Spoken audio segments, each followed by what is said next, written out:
Assalamualaikum warahmatullahi wabarakatuh. Waalaikumsalam. Ya, perkenalkan, nama saya Muhammad Ali Pratama. Saya berasal dari Universitas Muhammadiyah Kalimantan Timur. Ya. Ya, sebelum saya menanyakan pertanyaan yang sudah saya catat kali ini, kenapa aku ngeblank bodoh. Ya, Assalamualaikum warahmatullahi wabarakatuh. Perkenalkan, nama saya Muhammad Ali Pratama. Saya berasal dari Universitas Muhammadiyah Kalimantan Timur. Ya, sebelum saya mempertanyakan pertanyaan kali ini, saya mengenalkan ini. Ya.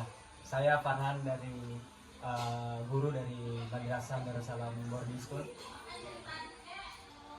Mungkin langsung lanjut aja ke pertanyaan pertama. Di sini saya mempertanyakan apa pandangan Bapak tentang pengkajian ulang kurikulum Merdeka. Oke.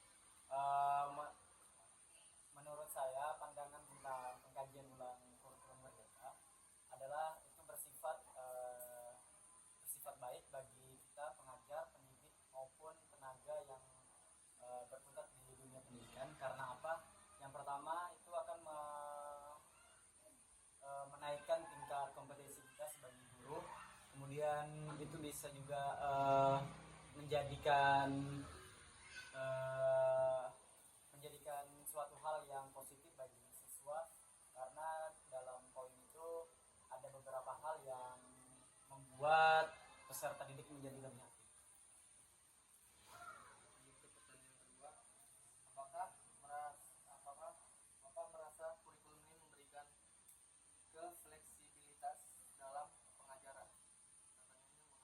Ya, mengapa? Karena menurut saya kurikulum Merdeka ini membuat kita sebagai pendidik itu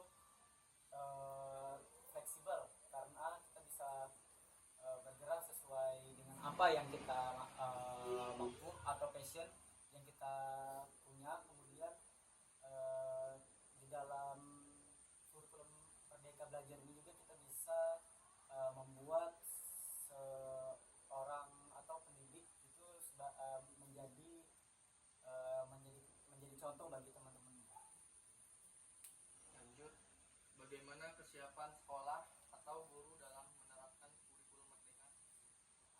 Kalau dari sekolah saya sendiri itu untuk menerapkan kurikulum Merdeka ini cukup siap. Karena apa? Kita sebelum masuk ke tahun ajaran baru, kita ada namanya pelatihan peningkatan kompetensi dasar. Nah, di mana itu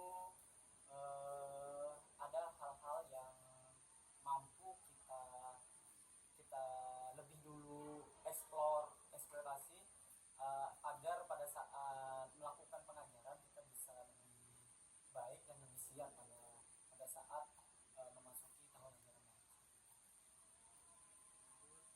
Mungkin dengan adanya rencana untuk mengkaji kembali ujian nasional, bagaimana pendapat Bapak tentang hal ini?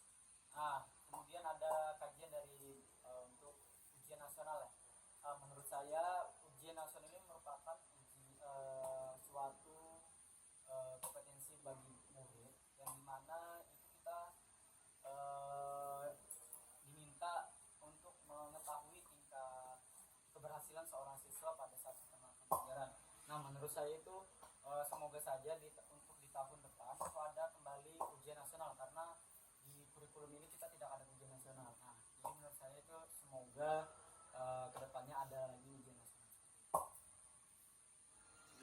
Menurut Bapak, apakah ujian nasional ini diperlukan sebagai alat evaluasi?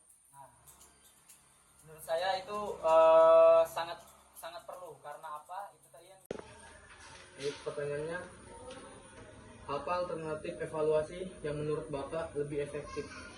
alternatif evaluasi yang lebih efektif. Yang pertama adalah mengkaji ulang apa itu ujian nasional agar bisa dikaji ulang apakah memang perlu bagi peserta didik ataupun tidak. Mungkin itu aja untuk pengkajian ujian nasional. Bagaimana pengalaman Bapak dengan sistem zonasi dalam penerimaan siswa baru? Nah, menurut sepengalaman saya, karena saya sekarang berada di sekolah swasta di mana itu tidak ada sistem zonasi dalam penerimaan murid baru, tetapi pada saat saya dulu mengajar di SMA negeri itu ada namanya sistem zonasi. Itu merupakan sistem yang dimana setiap siswa itu mempunyai zona-zonanya tersendiri. Nah, itu menurut saya kurang efektif karena apa? Contohnya misalnya sekolah unggulan yang dimana yang seharusnya diisi oleh siswa-siswa yang berprestasi yang memang baik untuk kemajuan siswa itu tersendiri.